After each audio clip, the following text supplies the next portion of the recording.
You look at the news, and it just feels like the world is on fire, right? From Ukraine and Gaza to the constant tension over Taiwan, you see major powers making these really aggressive moves all over the globe. I mean, just look at the map. You've got Russia pushing into Ukraine, China breathing down Taiwan's neck, the conflict in Gaza.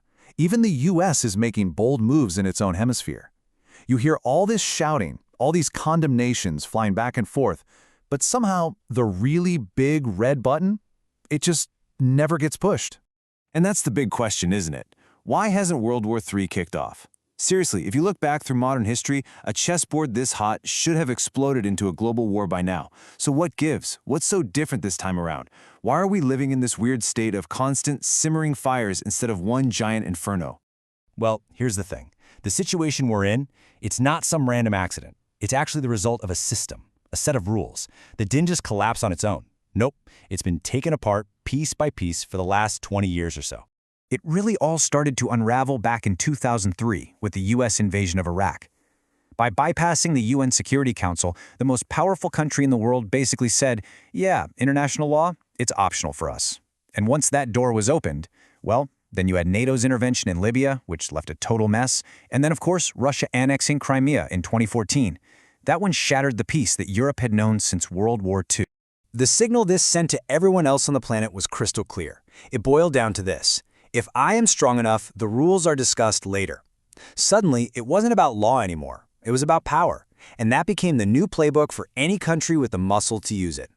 So, from the ashes of that old system, a whole new set of, let's call them unwritten rules, started to take shape. And we're living by them now. It's a world where the goal isn't necessarily to win conflicts, but to manage them. And this is a huge, huge shift in thinking. The old way? Total victory. You go in, you overwhelm the enemy, you force a surrender, game over. The new goal? It's all about controlled attrition. You just weaken your opponent, bleed them slowly, over time, without ever getting into that one big fight that could spiral out of control. You want a perfect example of this new playbook in action? Just look at the absolutely mind-boggling amount of money that's been poured into one country. We're talking more than $200 billion. That's how much support the West has sent to Ukraine. But here's the really important part. There isn't a single NATO soldier fighting on the front lines. And that's not a bug, it's a feature. It's a deliberate choice. The goal isn't to give Ukraine a quick, decisive victory. No.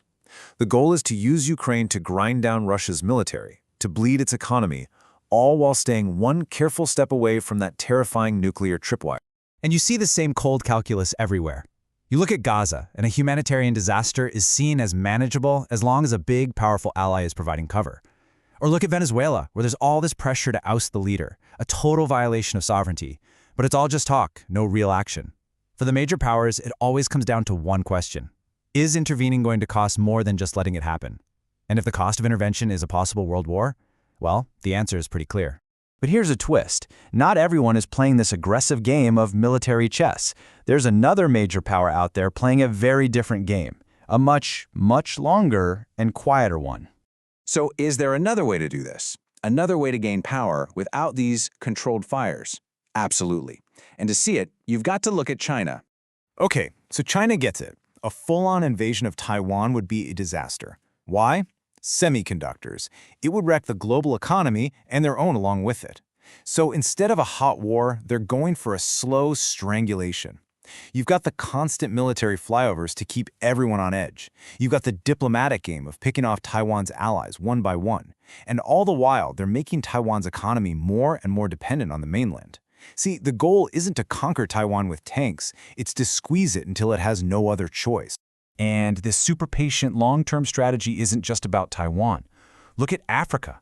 The amount of debt African nations owe to China has just exploded. We're talking a tenfold increase in just 15 years. That's staggering. But here's the key. It's not just about the money. They call it debt diplomacy. That debt turns into real, tangible control over things like ports, mines, and railways. The classic example everyone points to is Sri Lanka's Hambantota port. They couldn't pay back the Chinese loans, so what happened? The port got leased to China for 99 years. The map didn't change, but who's really in control? It's a genius move, really, gaining massive influence without ever firing a single shot. Okay, so you have the US and Russia playing these games of controlled fire, and China playing the long game of economic influence. But what about everyone else? What about all those countries stuck in the middle, trying to figure out how to survive in a world where the old rulebook is just gone? Let's take Turkey. It's a fantastic example. They're a NATO ally, right? But they buy missile systems from Russia. They fight against Russian-backed forces in places like Syria, but they need Russian gas to keep the lights on. They're a huge trading partner with the West, but they're also signed up for China's big infrastructure project. This looks messy, but it's not confusion. It's survival. Every single decision comes down to one cold, hard question. Can we afford the consequences of this move? And that's the new normal for countries like Turkey all over the world. It's this constant, frantic dance to not get crushed while the old system crumbles. You don't choose a side anymore, because that's too dangerous. Instead, you create your own little space in between the giants.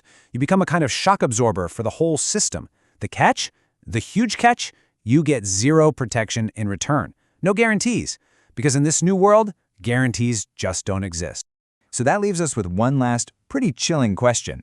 In this new global game, this world of controlled fires and calculated risks, where the big powers are all just managing things, and the middle powers are acting as shock absorbers, who are the real test subjects?